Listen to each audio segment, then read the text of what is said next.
Welcome to the E classes guys. E classes में आपका हार्दिक स्वागत है।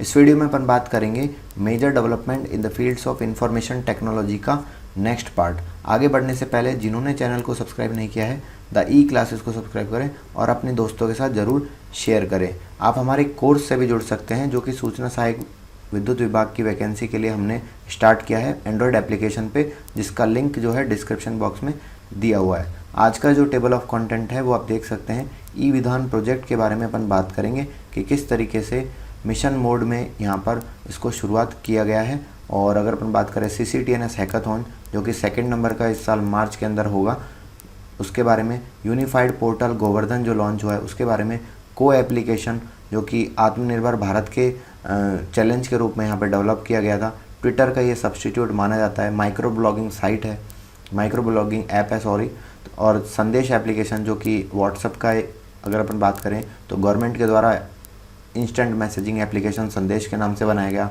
उसके बारे में, नेशनल टेक्नोलॉजी अवार्ड जो प्रदान किया गया उसके बारे में, इंफॉर्मेशन टेक्नोलॉजी रूल 2021, ई दाखिल पोर्टल के बारे में, Sugamya Bharat application, merchant digitalization summit जो हुई है उसके बारे में, cyber crime volunteer programme ministry of home affairs के द्वारा जो शुरू किया गया उसके बारे में, साइबर क्राइम के क्षेत्र में किस तरीके से भारत जो है काम कर रहा है और क्या अपने चैलेंजेस रहे हैं, इसकी वजह से ये अपन पढ़ने जा रहे हैं।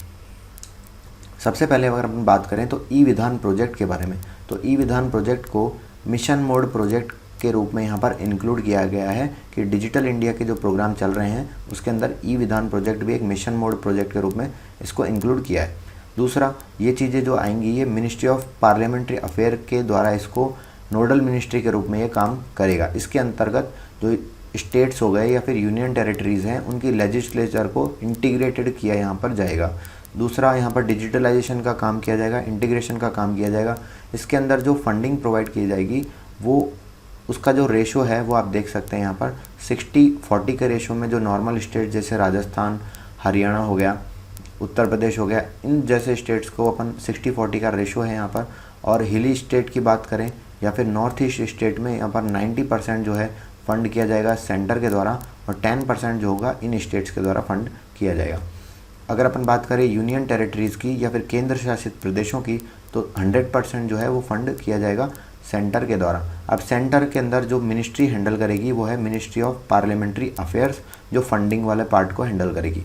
दूसरा पार्ट जो टेक्निकल पार्ट है, जो टेक्निकल सपोर्ट है, वो ministry of electronics and information technology यहाँ पर प्रोवाइड करने जा रही है। तो इतनी बातें आपको ई विधान प्रोजेक्ट से पता होनी चाहिए।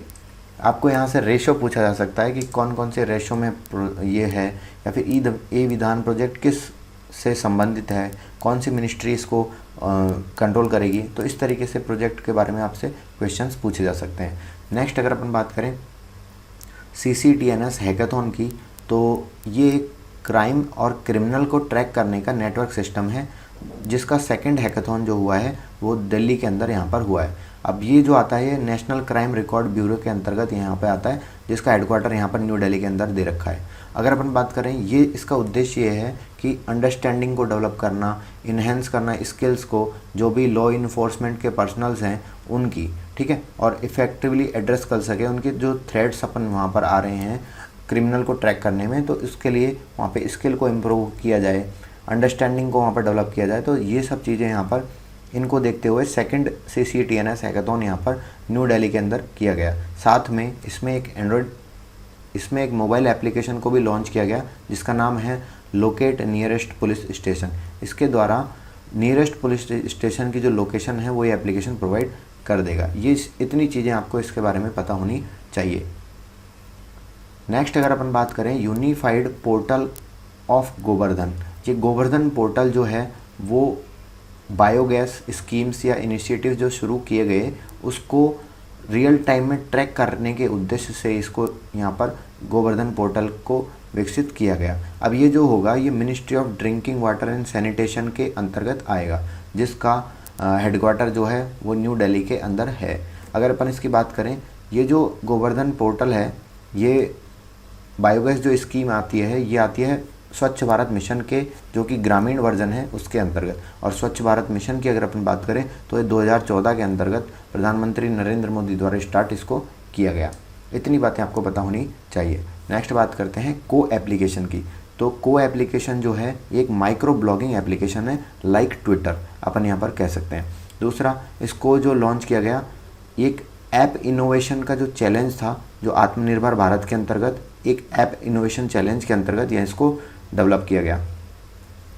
इसको क्रिएट किया गया था आपरम्या राधाकृष्णा के द्वारा। ये डिफरेंट लैंग्वेजेस को सपोर्ट करता है, जो कि इंग्लिश हो सकती है, हिंदी हो गई, कन्नड़, तेलुगु, तमिल और मराठी लैंग्वेज। तो डिफरेंट इंडियन लैंग्वेजेस को ये सपोर्ट करता है। माइक्रो ब्लॉगिंग अपन इसमें कर सकते हैं। ये इतना इम्पोर्टेंट क्यों हो जाता है, क्योंकि प्रधानमंत्री ने जो अपनी मन की बात होती है तो उसके अंदर इसका जिक्र किया।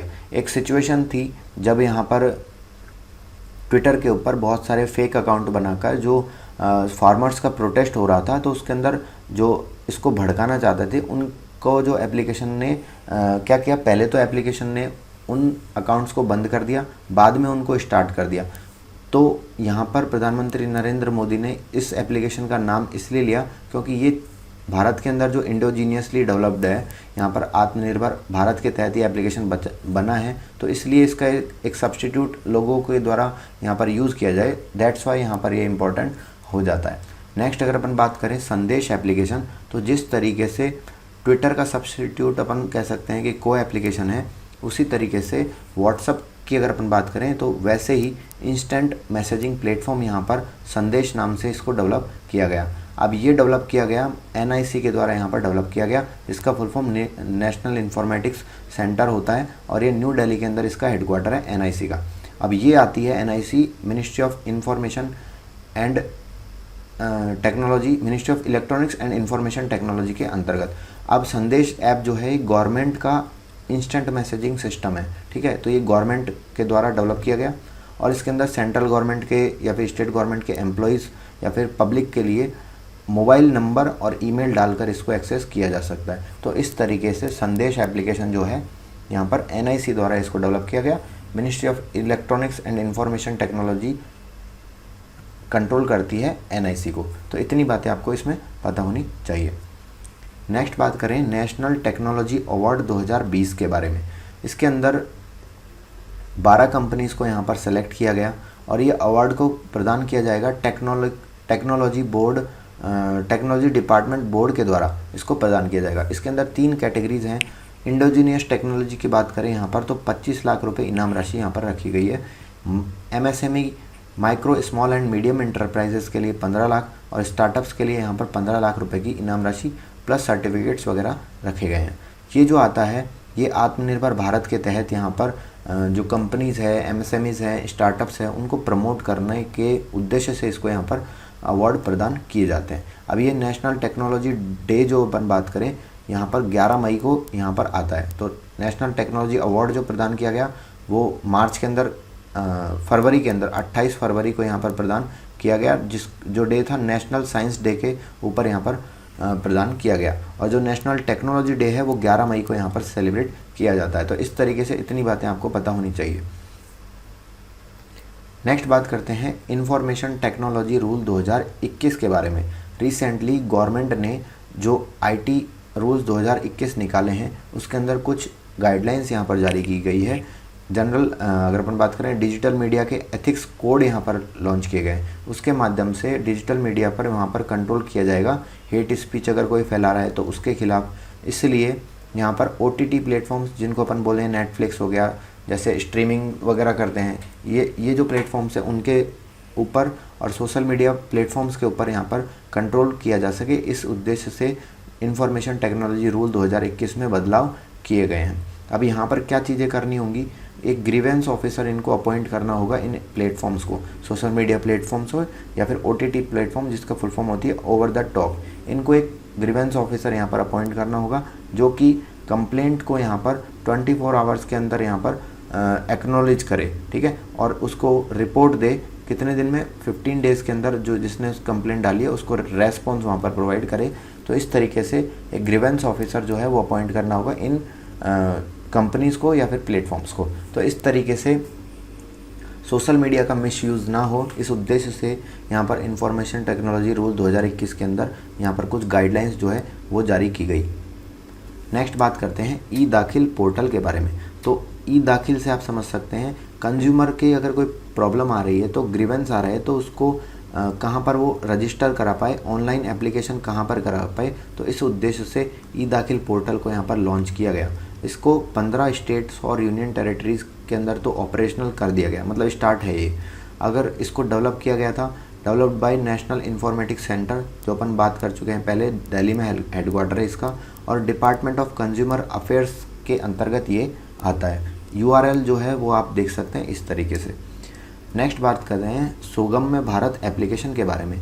ये ministry of social justice and empowerment के द्वारा यहाँ पर इसको वर्चुअली लॉन्च किया गया। तो वर्चुअली लॉन्च किया गया, ये एक क्राउड सोर्सिंग मोबाइल एप्लीकेशन है अपन कह सकते हैं, और इसका उद्देश्य जो है एक्सेसिबिलिटी का जो इशू फेस करते हैं डिफरेंटली एबल्ड पीपल्स, जो बिल्डिंग्स होती है ट्रांसपोर्ट सिस्टम्स के अंदर, जो अपन कहें स्पेशली एबल्ड जो प्रॉब्लम फेस करते हैं, तो उसको सॉल्व करने के लिए Sugamya Bharat application ministry of social justice and empowerment के द्वारा यहाँ पर लॉन्च किया गया, थावरचंद गहलोत के द्वारा।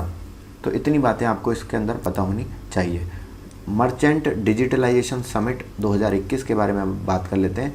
ये आत्मनिर्भर भारत के अंतर्गत ये समिट यहाँ पर की गई। इसके अंदर दो पार्टी, जैसे बात करें फिक्की और बेटर देन कैश अलायंस, इन्होंने इसको होस्ट किया। तो फिक्की जो है इसकी फुल फॉर्म होती है federation of Indian chambers of commerce and industries, और अगर अपन बात करें UN की बेस्ड है बेटर देन कैश अलायंस, इन्होंने मिलकर इसको होस्ट किया। और इसका उद्देश्य जो है भारत के नॉर्थ ईस्ट या फिर हिमालयन के रीजन में, या फिर जिसके अंदर डिजिटलाइजेशन नहीं हुआ है ऐसे क्षेत्र में, एस्पिरेशनल डिस्ट्रिक्ट्स के अंदर यहाँ पर मर्चेंट को यहाँ पर डिजिटलाइजेशन करने के उद्देश्य से ये समिट जो यहाँ पर की गई। अब फिक्की जो है उसके बारे में बात कर लेते हैं। फिक्की जो है एक non governmental non profit organisation है, जिसको 1927 के अंदर यहाँ पर इस्टेब्लिश किया गया। तो इतनी बातें आपको पता होनी चाहिए, किसने होस्ट किया, फिक्की के बारे में मैंने आपको बता दिया और इसका उद्देश्य क्या था। और मर्चेंट डिजिटलाइजेशन जो समिट है 2021 के अंतर्गत आत्मनिर्भर भारत के तहत ये हुई थी। Cyber crime volunteer programme, cyber crime volunteer programme की बात करें तो ministry of home affairs MHA के द्वारा ये चीज़ें शुरू की गई। एक फाउंडेशन यहाँ पर स्टार्ट किया गया जिसका नाम है नेशनल इंटरनेट फ्रीडम फाउंडेशन। इसके तहत यहाँ पर कुछ एडवाइस दी गई, जिसके फाउंडेशन के जो मेंबर्स हैं, वॉलंटियर्स हैं, उनको कि आप सबसे पहले आर्टिकल 19 को पढ़िए। ये होता है freedom of speech. Freedom of speech जो आता है आर्टिकल 19A के तहत भारत के अंदर फ्रीडम ऑफ स्पीच है। तो कौन कौन सी चीज़ें फ्रीडम ऑफ स्पीच में आती है उनको अपन को पढ़ना चाहिए। तो ये इस तरीके की गाइडलाइन दी गई। यहाँ पर अपने जो साइबर क्राइम्स को रोकने के लिए, या फिर जो फ्रॉड्स वगैरह हो रहे हैं, या फिर कोई फेक इन्फॉर्मेशन फैलाई जा रही है, तो इस तरीके से वॉलंटियर्स को यहाँ पर अपॉइंट किया जाएगा यहाँ पर साइबर क्राइम वॉलंटियर प्रोग्राम के तहत। और इसको कंट्रोल करता है मिनिस्ट्री ऑफ होम अफेयर्स, जिनके मिनिस्टर हैं यहाँ पर अमित शाह जी। नेक्स्ट बात करते हैं साइबर सिक्योरिटी के बारे में। तो अभी क्या हुआ, यहाँ पर भारत की जो दो कंपनीज़ हैं, भारत के अंदर दो मेजर जो डेवलपमेंट कर रही थी कोविड-19 की वैक्सीन के क्षेत्र में, तो दो कंपनीज़ की बात करें तो पहली है भारत बायोटेक और दूसरा है सीरम इंस्टीट्यूट ऑफ इंडिया। इनके ऊपर यहाँ पे सिक्योरिटी ब्रीच करने की कोशिश की गई चाइनीज़ हैकर्स के ग्रुप के द्वारा, जिसका नाम है स्टोन पांडा। तो स्टोन पांडा नाम से एक चाइनीज़ हैकर्स का ग्रुप है। इन्होंने दो कंपनीज़ पर सिक्योरिटी थ्रेट डालने की कोशिश करी। उसको देखते हुए यहाँ पर नेशनल सिक्योरिटी स्ट्रेटजी 2020 को फॉर्मुलेटेड किया जा रहा है। अब ये किया जाएगा जो नेशनल सिक्योरिटी काउंसिल सेक्रेटरीट के अंदर नेशनल सिक्योरिटी कोऑर्डिनेटर के द्वारा यहाँ पर किया जाएगा, क्योंकि ये दो जो कंपनीज़ है ये भारत के अंदर कोविड-19 की वैक्सीन को डेवलप करने जा रही है, तो इम्पॉर्टेंट रह जाती है। तो इस वजह से भारत सरकार ने कोई स्ट्रैटेजी बनाए, इसलिए नेशनल साइबर सिक्योरिटी 2020 को फॉर्मुलेटेड किया जा रहा है। अब एक चीज़, साइबर सिक्योरिटी के क्षेत्र में जो सबसे अगर अपन बात करें स्ट्रॉन्ग कंट्रीज़ हैं, वो हैं सबसे पहले नंबर पे यूनाइटेड स्टेट, सेकंड नंबर पे चाइना, थर्ड नंबर पे रशिया, फोर्थ नंबर पर इजराइल और फिफ्थ नंबर पर यूके जो है, यूके जो कंट्रीज़ हैं ये आती हैं। तो इस तरीके से भारत में साइबर सिक्योरिटी के जो अटैक्स ज़्यादा हो रहे हैं, आप देख सकते हैं यहाँ पर किस तरीके से चीज़ें हो रही हैं। उसको देखते हुए ये साइबर सिक्योरिटी की यहाँ पर स्ट्रैटेजी डेवलप की जा रही है। तो इस तरीके से इस वीडियो में इतना ही। वीडियो पसंद आता है तो उसे लाइक करें, चैनल को सब्सक्राइब करें और अपने दोस्तों को ये वैल्यूएबल इन्फॉर्मेशन आप प्रोवाइड कर सकते हैं शेयर करके। Thanks for watching.